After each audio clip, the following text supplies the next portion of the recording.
You say nothing. So this is that scene from the trailer. Oh yeah, this is from the actual trailer. You think I'm weak because I'm not like you. I know I was never what you wanted. But after all this, I thought maybe things were different. You do not know everything, boy. No. But at least I know the truth now. The truth. The truth. Why did you wait so long to tell me?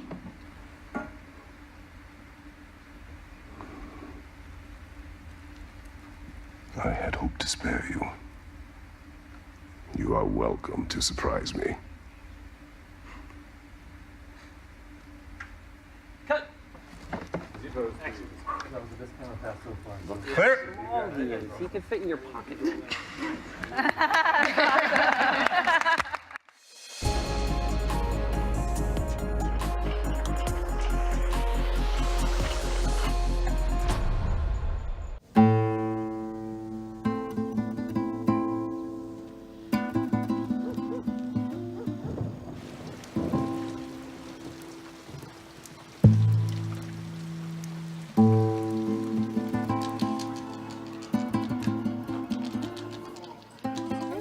God of War is an amazing game. I think it's one of the best games ever. I connected the game because in Kratos' emotions, his goals, in fact, it's for his determination to make some things happen. This is the idea of the game. Don't give up. Oh. My name is Emanuel Mojica. I am from Jalisco, Nayarit, in Mexico. My passion is God of War, and I live with my mother and with my uncle. I almost finished my career at my university, and then my grandmother died. And I feel very bad because she was our family pillar. Then my mother gets sick, so I have to take 2 jobs for resolve that kind of problems. I was working 16 hours a day and was a little complicated. And that period of my life was very, very hard. Maybe I will play on a game for maybe escape from this crappy life and have something fun. God of War is the story of a mortal man ascending to the ranks of a god. Kratos, the tragic human, caught in this familial cycle of mistrust. That, to me, was the biggest sort of aha for the next game. I knew I needed to connect this to something personal. Boy! Our son was going through the struggles of having very long bedtimes, right? And it just really got me thinking heavily about how would Kratos deal with this situation? What does the guy whose entire life centered around vengeance, what would it be like if a guy like that tried to make the right decision? I struggled a lot trying to find what the story was, so there was a tremendous amount of pressure and a lot of self-doubt. So to connect with a gamer who says, this affected me, that is invaluable. My first experience with the game was because my cousin introduced the game. Hey, you wanna play a game? Yeah, okay, let's do something. I have a 1 hour a day and I start to play. That helps me. I really want to see how will end this kind of game. So you start to fight, you submerge the game. You don't feel like, I am playing this game with the control. No, you are inside the game. You feel all the Kratos feel. And that was my escape.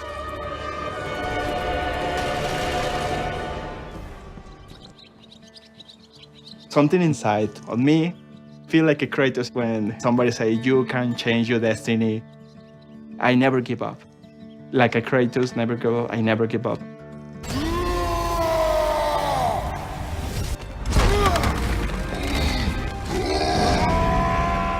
God of War began as the third-person action adventure. We were deep in Greek mythology. not really Kratos is Greek mythology. It was an interesting perspective. It was not a perspective I shared. To me, God of War is Kratos. Creatively, I didn't want Kratos to become stale. Norse is a very different mythology for this round. This change was very deliberate. It's very controversial. I made a promise to myself that I wasn't going to hold anything sacred. Here's your chance. Show me already. Kratos' voice, I have to understand what he's saying. And I take my dictionary and start to say, oh, it means that word. And I start to study English because God of War, I really love English. And I combine my two goals to teach and teach English. I was the first person in my family to finish the university. When you are a teacher, you can change the future to another person's. You can change the vision to the children's, and you can create a better future teaching. Here, you have to write in simple past. I first heard about Emmanuel from Aaron Kaufman, our community manager, who had talked about this God of War fan. Had an idea, and Aaron said, you know what we should do? We should bring this guy for the launch. We should take him out for the launch, let him see the press conference, you know, and then actually maybe play the game with him a little bit and kind of connect. Emmanuel, my spies tell me you are one of our biggest fans, and I'm super excited to meet you. So why don't you jump on a plane, get in a train, and drive an automobile all the way up here to sunny Santa Monica so you can see what the hell we are working on. Get on out here, dude. Oh my God. For real?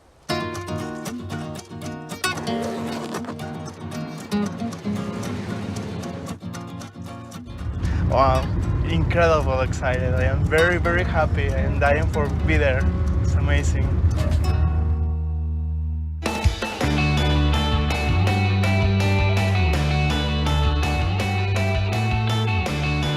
Hey, Aaron. What's up, dude? You ready to go today? Yeah, my friend. All right. Ready.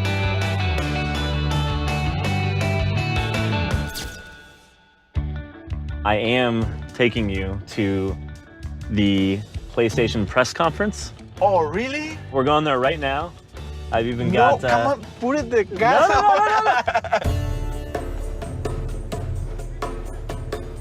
As a creator, I think if you lose the connection with the audience, if you lose that ability to see those who actually consume what you do, you could lose steam in the hardest of moments to not understand why you do this.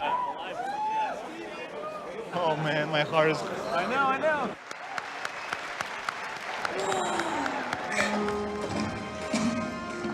Your mother's knife. Show me what you know.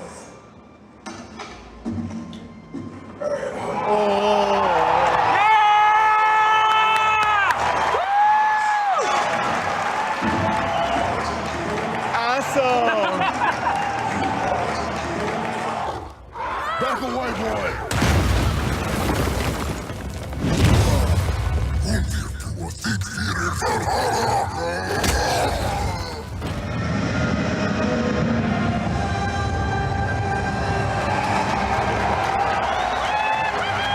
Okay, I can die now.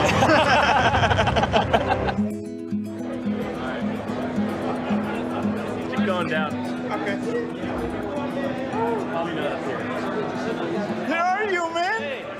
What's up, man? Unreal. Do you like the show? Epic, is the word. Fantastic, thank you. I missed the Blaze of Chaos, but it was amazing. The axe we can do was incredible. To connect with a gamer who follows what the releases are and actually plays the hell out of that game, like this is awesome. Come by the studio, I'll show you some stuff. All right, man, have a good show. Great to meet too. you. See you tomorrow. All right.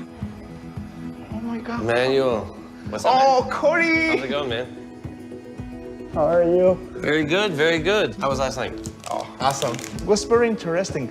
A lot of big doubts about what is that, why it is new, how Kratos over there. Kratos wanted nothing more in this one than to have his son not fear him and not want to kill him. You know, that's the cycle he wants to break. He wants to create a situation where the next day is better than the one before. And it took him getting away from this, isolating himself, and shunning the aspect of being a god. So through this whole story, you will play as Kratos. And you have this connection with the kid, this idea of an extension of Kratos. The kid is that, but it's somebody that you're teaching. You're training the future of the franchise. Every player is making.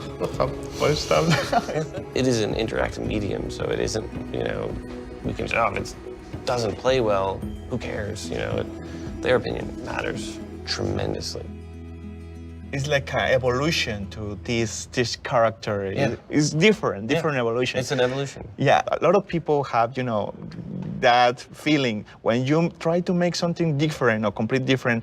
A lot of people say, no, I don't want it. The game needs an evolution. Yep. You are introduce a new character to the God of War fans. So And maintain that through line. I think right now people are saying you can't have a God of War game without the cinematic camera, it'll never work. And it's just patently false. Let's go play the game. Yeah, of course. For me, at least, having this through line of a character who you know is kind of this tragic immortal. But we like to know in our lives, when we fail, we can get up the same way that he can get up. It's like a completely new lesson. To say, okay, Kratos is to struggle every single day like you are doing in your life. It feels better when it is grounded in some kind of reality, when these stories ring true. You know? Yeah, exactly.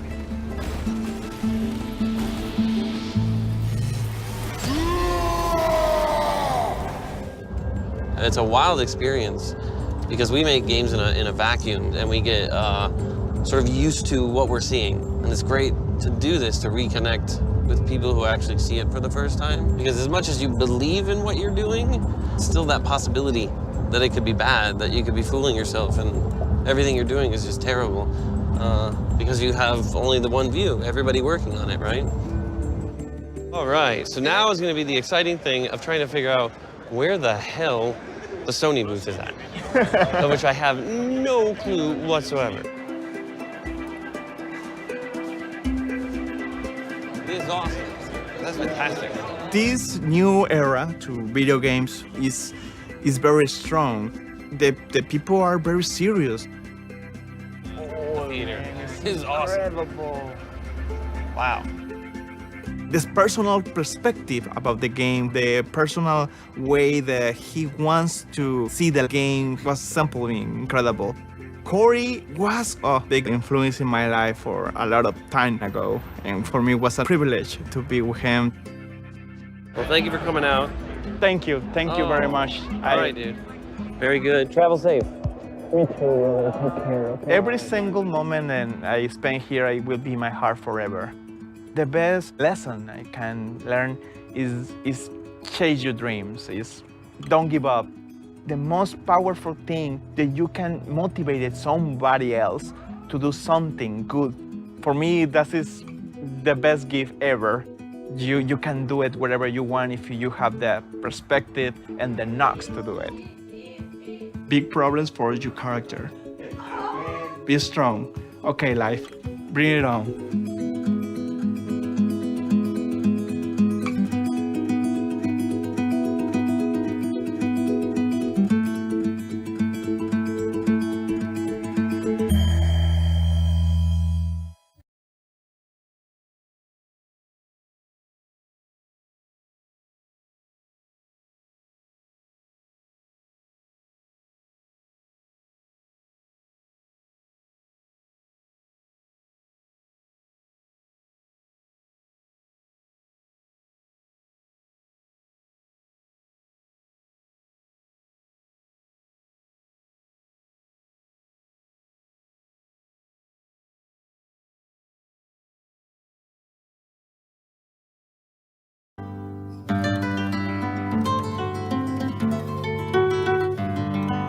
Wow! Thing like that.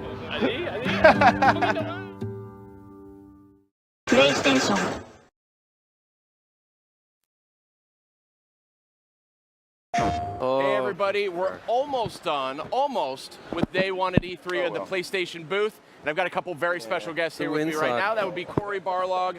You are the creative director for God of War. Yes. Very exciting. Welcome. Thank you. Thank you for having us. Christopher Judge, who are you?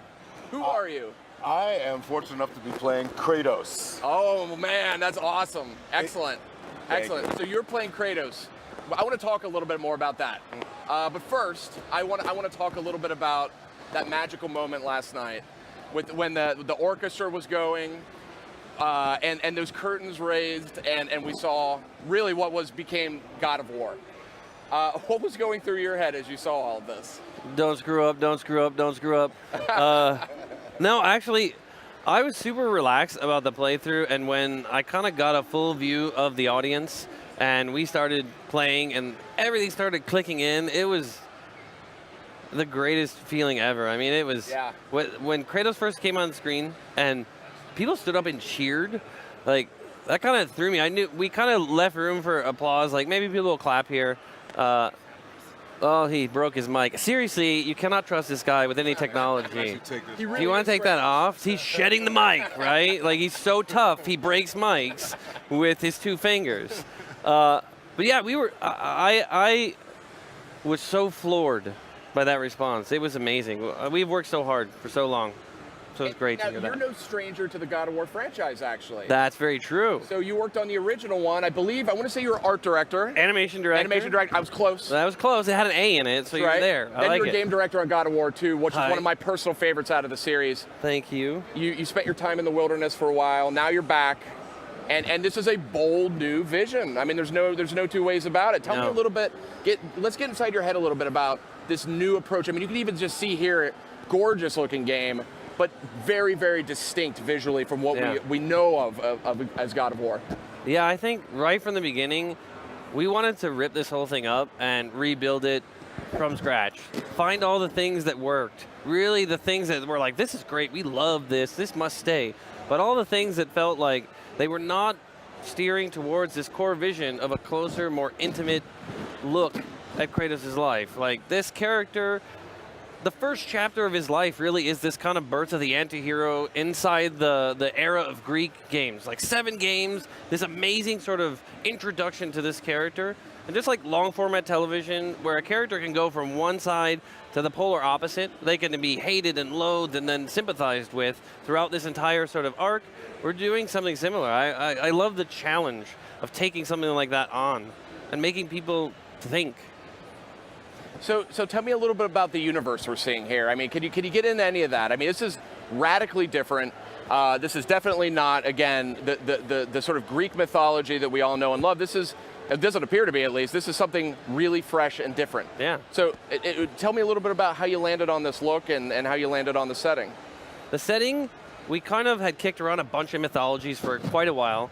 We ended up in a period that is not the Viking era. It's sort of, before the Viking era is the migration, and then before the migration, this sort of pre-migration era is the era we're sort of positing that the Vikings always talk about when they say the gods have abandoned us. They used to walk the earth. Odin and Loki and Thor all walked amongst with beasts and monsters. So this period of time in Scandinavia that we're at is actually this time when the gods walk the earth. And kind of the visual direction, like we've worked a long time kind of finding this idea of isolating Kratos and his son so that they're in a world where nobody is friendly. They are not going to be high-fiving a bunch of people throughout this world. This is a world where everything is hostile, where the son is actually the only one who understands the language. So the player, playing as Kratos, experiences that kind of stranger in a strange land where their kid actually has a lot of the power. They don't understand the language. The troll is speaking in ancient Norse. So the kid would actually understand what he's saying. Kratos and the player, we don't understand. So we kind of have this interesting sort of inroad to that, which I think allows us to really focus on a new dynamic with Kratos and his son. That's awesome, and I want to talk a little bit more about that. But Christopher, I want to talk to you a little bit too, because you're now playing Kratos. This is a very iconic role for gamers, obviously. This is a little bit of a different Kratos too than we've seen in the past. So how are you approaching the character? I mean, what are his motivations? How do you see him? Well, you know, when I first started researching Kratos, he obviously is a very visceral, very physical guy. And looking at it as an actor, I hate to use the term one-dimensional, but from an emotional standpoint, it was. So when I looked at this script, and I think one of the first days that we met, one of the first things I said was, like this is like a script. It's not a game script. Right. It's a script. It's a fleshed out story with fleshed out characters that run the gamut of full emotional ranges. And what really touched me was Kratos and his struggle to accept a new role, to not be the same old Kratos. And so just from that aspect, there's just so many places to go emotionally and acting wise. I mean, it truly is like the role of a lifetime. That's awesome. I mean, but this is still Kratos, right? This is still Kratos. Mm-hmm. This is not a new Kratos. This is the Kratos we know, right? Yeah. But at a different time in his life, it seems like. Right. Yeah, he's older. He's Yeah. kind of in that first chapter. It's kind of that birth of the anti-hero, but this is Kratos as he's sort of looking through life through a different lens, you know. And it, for me, it reflects, I think, a lot of creative people when they make something. A lot of what they make is part of their own life, what they're seeing reflected back to them in their own life. And for me, I'm kind of at a different phase in my life. And that motivated this, like, well, that's an interesting thing. I look at the world differently now than I did when I started on God of War. Like, my view of the world, how I perceive characters and stories is totally different. And how interesting would that be if Kratos walked along that parallel path? I love that you mentioned that because I remember I was working in the games press when God of War first came out, and a big part of the charm was how Christopher put it, one or two dimensional Kratos was. That was actually very charming at the time. I mean, it was rage. Yeah, it was Rage. just rage, and you knew exactly where he stood, and he was Right. very predictable, and he was unpredictable in a predictable way. You know what Right. I mean? Yeah. But I love this relationship with the son, and we're going to see a little bit more in case you missed any of the footage from last night's press conference. We're kind of recapping that here. It's a little bit. He seems almost a little frustrated with his son in some instances, but he's trying to be patient. At least from my perspective, seems like he's really trying to challenge himself to be a little bit of a different guy. Yep. I just think that's fascinating. He struggles. I mean, it's the human part of the whole experience. Like, no matter how fantastic the story is the setting that you're in, these sort of real human challenges of like another person, a tiny human, not listening to the words that you're saying and not understanding what you think is very simple, and that frustration of like, I can't let the anger out. I have to convey this information, and it's also, I think the Kratos challenge is that how much of himself, his real self, is he going to show his kid? Yep. And how much of his real self does he see in his kid, and how much does that just crush him? Yeah. To see that. Well, there's two universals that I absolutely love. That I think for things to be successful and relatable, they have to have commonality. They have to have themology that people can relate to. One is what changes more than having a child, more than a child, nothing. And the second, which I mean, how do you father when you've never been fathered? Right. And trying to find that. That's really good. That's great. Did you just come up with that now? I've actually been thinking about it. God, Yeah? we're gonna pay you. Well, that is the cherry on top. That is really good. How do you father when you've never been fathered, man? I mean, I just came up with that. Now, I love this scene in particular. I think this is the one. There was, some great combat, some great action in the scene in this entire demo. But this little sequence right here gives me chills, even watching it again. Let's just take a second to acknowledge it.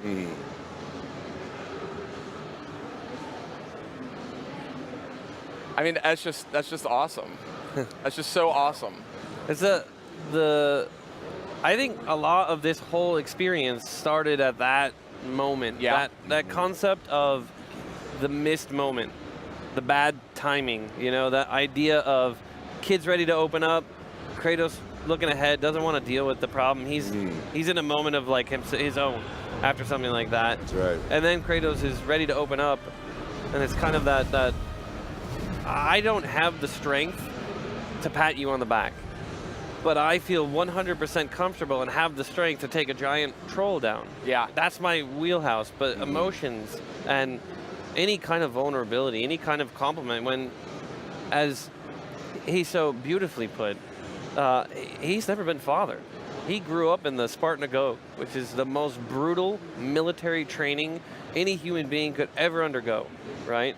That is, it does not breed soft, cuddly puppies. Not at all. You know? And for him to come out the other side of that one and have the will to do this is awesome.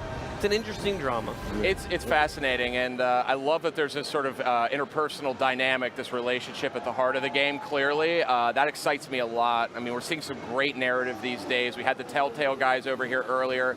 I love what David Cage is after with Detroit Become Human. There is some really interesting storytelling happening in games right now.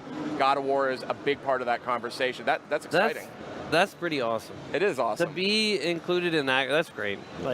I'm very happy that the audience wants to consume these kinds of stories. I mean, that is showing an incredible shift in the industry and an exciting time to play games. I mean, what more could you ask for? Now, more money. Yeah, more money. I'll take more. I'll take some of that too.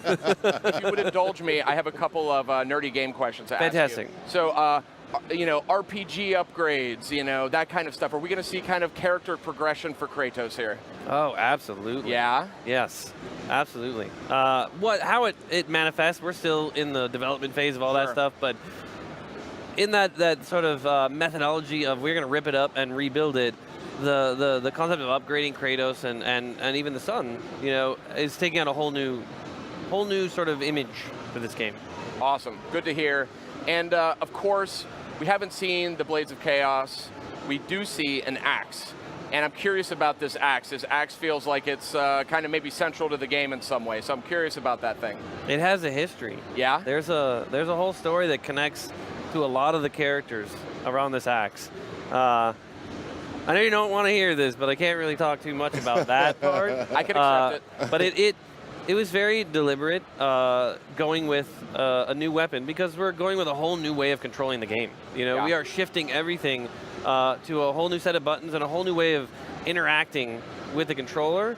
And I think if we had something too familiar, you would start going to the old standby, square, square, triangle, and why doesn't that work? And I think it's a little bit easier to introduce people to something like that. But yeah, we had a long development cycle on that thing, and it went through a lot of revisions. But where it's at right now is awesome, and it's thanks to an incredible team who have not stopped working for years trying to get this thing going. So, Santa Monica Studios. That's exciting to hear. And I can only imagine, does the son have a name, by the way? GameSpot says it's Charlie. Charlie? Charlie. I don't know where that came from. That's fun. Charlie, right? Did you leak that? I did.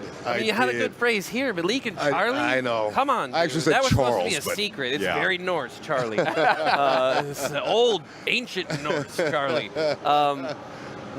That's not a thing we're talking about either.